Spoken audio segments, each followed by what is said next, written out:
Good day, everyone. My name is Bimbori Seifa, and this is West Africa and the World, a platform where critical issues occurring in the different sectors in West Africa are being explored. In addition, I examine global events and their implication for the sub-region. For today, I'll be focusing on the politics of out of space and Africa, a topic that really dominates public discourse within the African continent.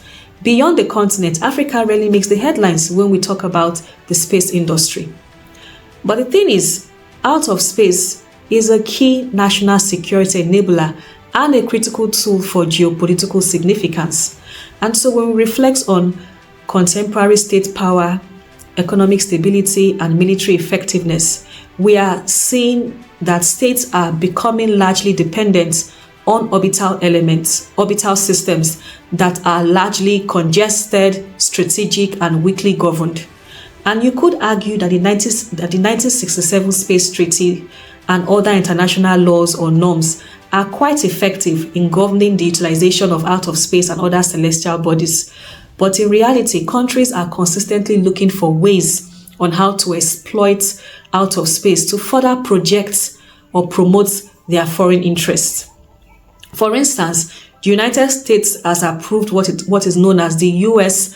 Commercial Space Launch Competitive Act, and this allows the U.S. to exploit those loopholes in the existing treaties or existing laws that allows it to exploit and extract rare minerals and elements for its own use.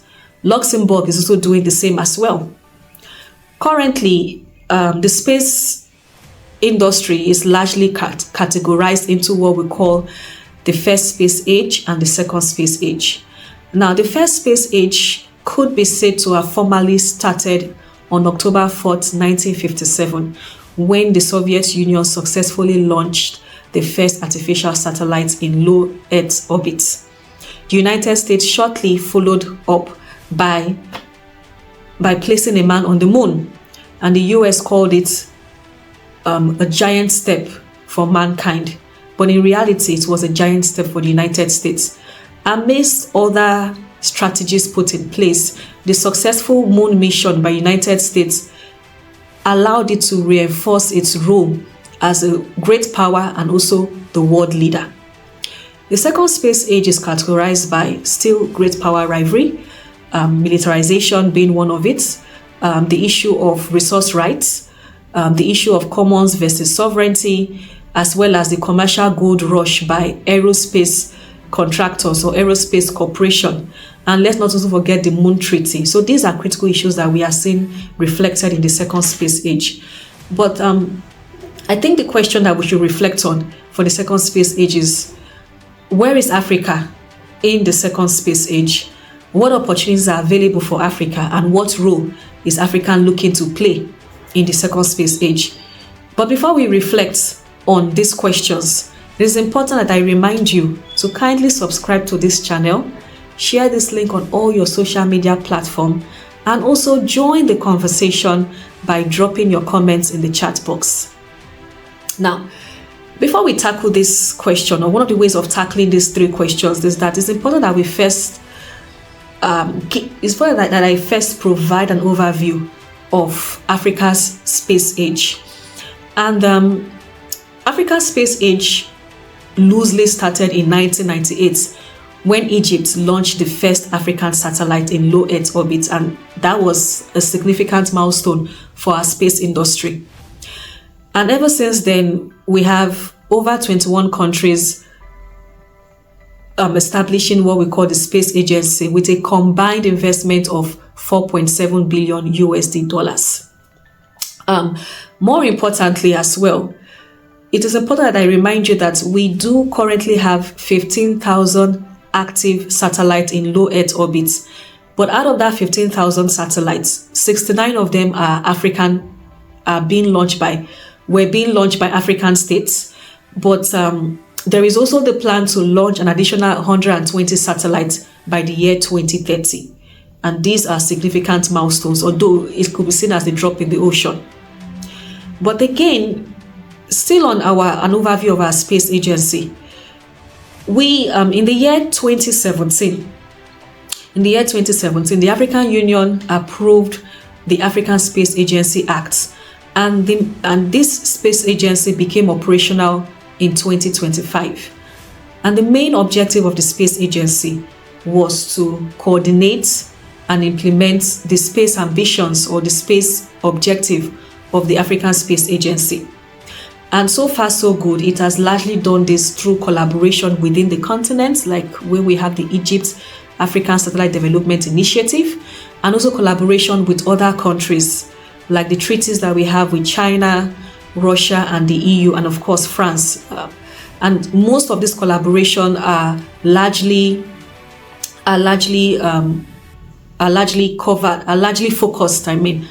focused on talent development, infrastructure, but emphasis placed on climate change and weather forecasting, and also the utilization of satellite data.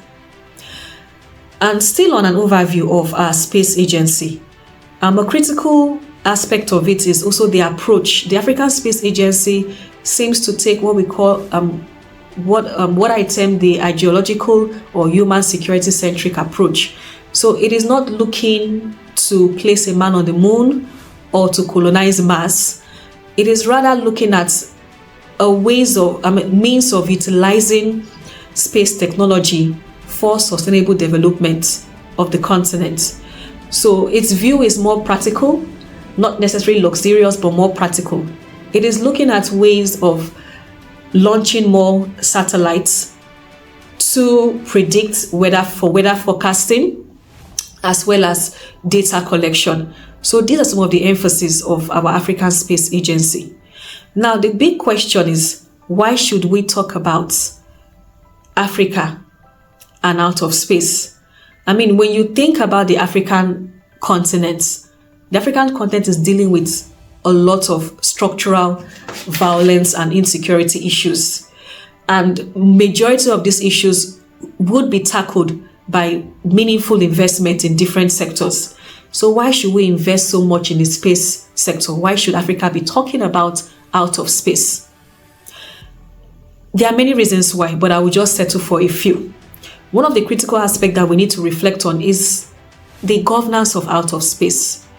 The reality is that international laws and framework governing out of space are still evolving. And so you have countries like US, Russia, China, Japan, and the EU taking the lead on crafting and developing laws and regulations regarding utilization of out of space. And Africa needs to be part of that conversation, because history has taught us that every time we're excluded or absent from these major discussions, we bear the brunt of it. We become vulnerable to the fallout. If we remember the Berlin Conference, we were not part of that conversation, and so the continent was balkanized, and we are still dealing with the fallout of that action. When we think about the establishment of the United Nations, we see that we are still having that conversation regarding the permanent five. What role, where can Africa have a seat amongst the permanent five? And also, when we reflect on the nuclear weapon states, so these are critical issues. At the international level, it's important that Africa engages or becomes a part of this conversation, so that we are able to influence and shape the norms or the laws that will regulate the equal use of out of space. If we are not involved, we'll become vulnerable to the fallout of it, and that is one reason that we put forth. But I also need to remind you that within the African Space Agency, one of the objectives as well is to ensure that out of space does not become dominated by the West. And that is why it's important that we are part of the conversation in shaping and influencing the decisions that are being made in out of space. History has also taught us that when you are able to successfully influence, or I dare use the word colonize, certain spaces, your projection or your ability to influence geopolitical consideration is higher, and technology is a critical tool in that aspect, whether it's empire expansion or the different wars that were fought in the past. The success of those projects, of those imperialist or empire building projects, is rooted in technology as well as other factors. Now, another reason why we also have to reflect on it has to do with space weapons and the space industry. Space weapons, and there are different factors to reflect on in that regard, or space technology.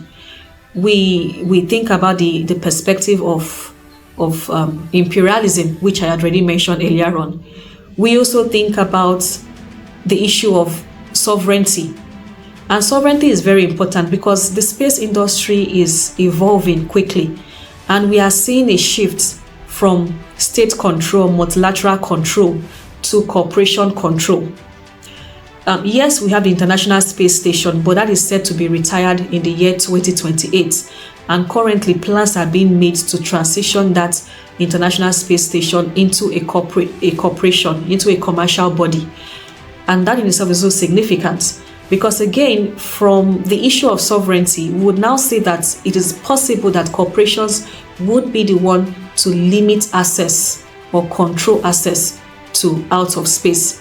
Although light years away, but not far-fetched as well. That is one aspect of it. Again, why also do we need to be involved in this space discussion? We also need to look at the economic ramifications of it. According to the reports that we have read from NASA reports, we see that asteroid mining is estimated to be at 14 billion USD dollars and counting. And so far so good. United States and Japan has been successful in retrieving samples of asteroids there. And that is critical because economic power is one of those critical instruments for national power. And being able to successfully mine and exploit or extract these rare minerals would shift geopolitical balance on planet Earth, although it's light years away, but not completely impossible. Again, when we even reflect on the space industry, we realize that critical materials required for the construction of satellites and critical key elements regarding space exploration are sourced from Africa. About 30% of those minerals are sourced from Africa, and Africa has been placed in a position of being a raw material producer, leaving countries like China, the US involved in the processing of these rare minerals. And so Africa needs to take a stand, needs to ask itself critical questions regarding what role and what opportunities are available for me in the space industry. And these are just a very, very few aspects of it. And that critical aspect of it has to do with the issue of militarization. This is important because we are beginning to see a space age that is largely geared towards militarization of space. In the year 2024, Russia vetoed the demilitarization of space. And so far so good. We have countries like the United States, Russia, and China having anti-satellite weapons. What this means is that in as much as warfare is still very much conventional and asymmetric to some certain degrees, and we've also introduced the use of drones in our warfare, out of space is not left out of it. Granted, we're familiar with the popular movies, the Star Wars franchise and Star Trek, where we see wars being fought in out of space. But the reality is that we don't necessarily have to engage in warfare that way. All we need to do is to jam signals or disrupt signals or simply shoot down a satellite. And these have implications for countries who are increasingly dependent on orbital systems for day-to-day activities on planet Earth, be it the global financial system, be it maritime navigation, be it border security, be it intelligence gathering in the war against terrorism and violent extremism. And so this issue of militarization of space is something that African leaders need to take note of, in as much as we embrace a much more idealistic and a human security-centric approach to our utilization of space or space politics. We also have to be conversant with the advances of the militarization of space. Let's not forget that let's not forget that at the height of the war in Sudan, the state of Sudan had initially disrupted internet access as a tactical means in its engagement with the RSF. Unfortunately, the RSF was able to still operate with the internet by simply linking up with STARCOMs. So these are developments that we see in terms of the militarization of space. And so we have a responsibility to be part of the conversation and that discourse in shaping laws regarding the use of space. Great power rivalry is still very much a part of our conversation regarding why we should get involved in out of space politics. Whether it's a competition during the Cold War era between US and Russia, or the competition between US and China, or the competition between states and aerospace corporations. So these are really relevant issues. But in as much as we keep on reflecting on the reasons why we should get involved in out of space, we also have to also reflect on some of the vulnerabilities that we might face in itself. But before we talk about the vulnerabilities, I think I should just quickly highlight some of the opportunities that Africa has regarding its engagement in the space industry at the international level. Now, it is very important that African heads of state are conversant with the geopolitical trends. Now, in terms of engaging with the United States, for example, in terms of partnership, in terms of collaboration for out of space, it's important that we realize that the US would collaborate, or the US collaboration with Africa is influenced by China's investments in Africa's space industry, whether in terms of talent development, in terms of infrastructure, in terms of funding. And so these are the things that we need to weigh critically as well. Other opportunities will include investment in space startup companies. There are a lot of young individuals within the African continent who are looking to invest or to start up space companies, and most of them, due to limited support from the African Union or from other multilateral bodies within the continent or their individual governments, have been forced to migrate from the African continent to the United States to join these very popular space companies. Don't forget that the top 10 space companies on planet Earth are all in America. They are all American-owned companies. And so even though we are shifting away from a state-centric to a capitalist corporate-centric model within the space industry, America can still leverage on these companies to project or to promote its foreign policy where the space industry is concerned. So these are just a very few aspects of it. So while we are focused in Africa on satellites for communication, for weather forecasting, or for food security, it is also important that we do not ignore the defense and military aspects of out of space, as well as the economic aspects in regards to rare elements and rare minerals. And so, what are the vulnerabilities that African states face when we reflect on our space industry? One of them is foreign dependence, because in the last 2 months, in the months of May, June, and April, we have signed different treaties with different countries. The African Space Agency has signed different treaties with Russia, with China, with EU. France has even promised to invest $27 billion in our space industry. And so the vulnerability of foreign dependence is real. And don't forget that they also dictate what the partnership will look like.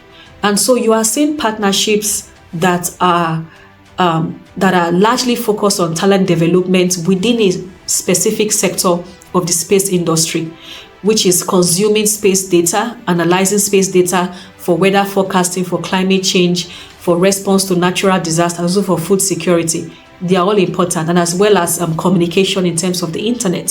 So these are critical issues.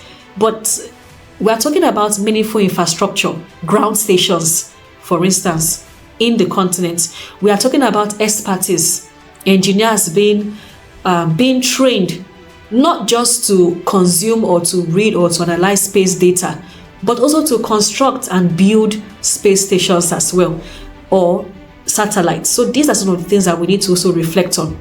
And that vulnerability also has to do with the issue of opaque contracts. So whatever contract that we are signing with foreign bodies or with foreign corporations, it's important that these contracts are clearly defined in ways that benefits the continent.